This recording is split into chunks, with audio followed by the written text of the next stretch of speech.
Bukan karena soal, orang tidak lulus karena salah jawabannya.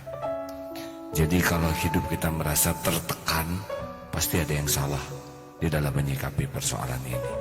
Satu, resep yang pertama adalah siap menghadapi yang cocok dan siap menghadapi yang tidak cocok dengan keinginan. Kita punya rencana, Allah juga punya rencana. Dan rencana yang terbaik adalah rencana Allah. Dan rencana yang pasti terjadi adalah rencana Allah. Boleh jadi kita tidak menyukai sesuatu padahal baik menurut Allah. Boleh jadi kita menyukai sesuatu padahal buruk menurut Allah. Wallahu ya'lamu wa antum la ta'lamun. Allah Maha tahu, kalian tidak tahu. Makanya selalu siap dengan kejadian yang cocok dan yang tidak cocok.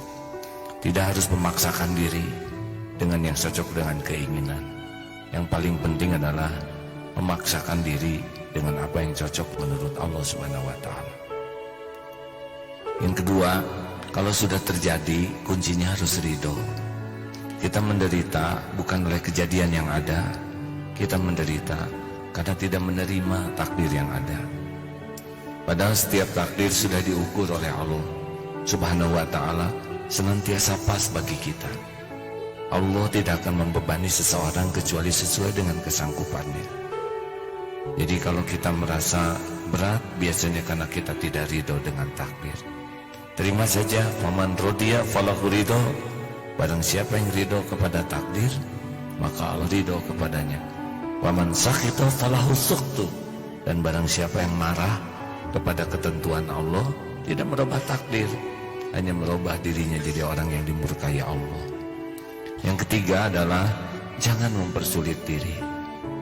Sering sekali kita mendramatisir masalah, mempertegang, memperumit, mempergawat, yang ujungnya kita tertekan oleh pikiran kita sendiri.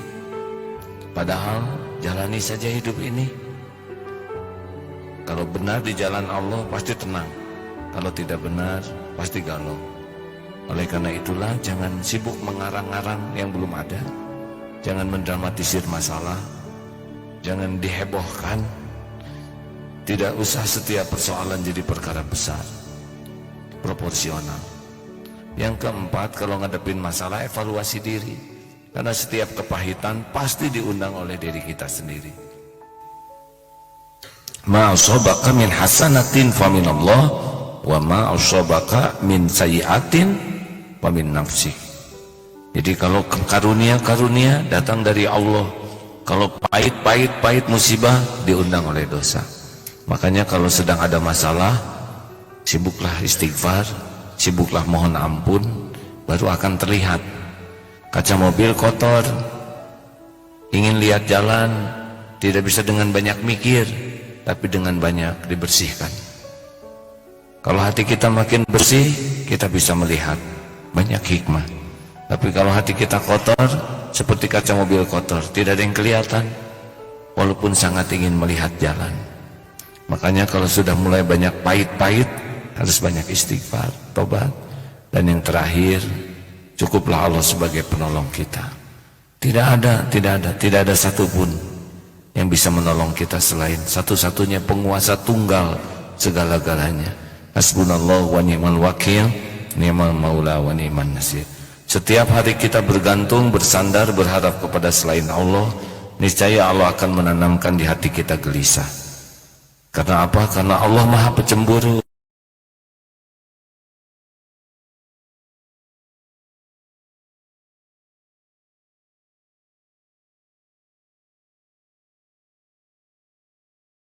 Bergantung ke Allah. Setiap kali kita bersandar kepada selain Allah, silakan saja rasakan. Pasti nyesek diri. Allah Maha tahu isi hati. Allah tahu siapa yang mencuri hati. Mudah-mudahan kita selalu kembali kepada Allah dalam segala urusan. Siap menghadapi yang cocok dan yang tidak cocok. Ridho kalau sudah terjadi, sambil ikhtiar. Jangan mempersulit diri. Evaluasi diri. Lanjutkan dengan tobat. Dan yang kelima, kejarlah pertolongan Allah. Bergabung jin dan manusia akan menolong kita, tidak bisa. Bergabung jin dan manusia akan mencelakakan kita, tidak bisa tanpa izin Allah Subhanahu wa Ta'ala.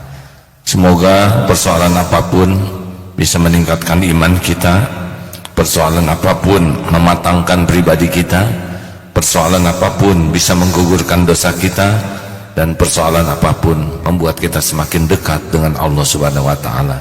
Rabbana atina min ladunka rahmah wa hayyi lana min amrina rasyada. Rabbana atina fid dunya hasanah wa fil akhirati hasanah wa qina azabannar. Subhana rabbika rabbil izzati amma yasifun wa salamun alal mursalin walhamdulillah. Assalamualaikum warahmatullahi wabarakatuh.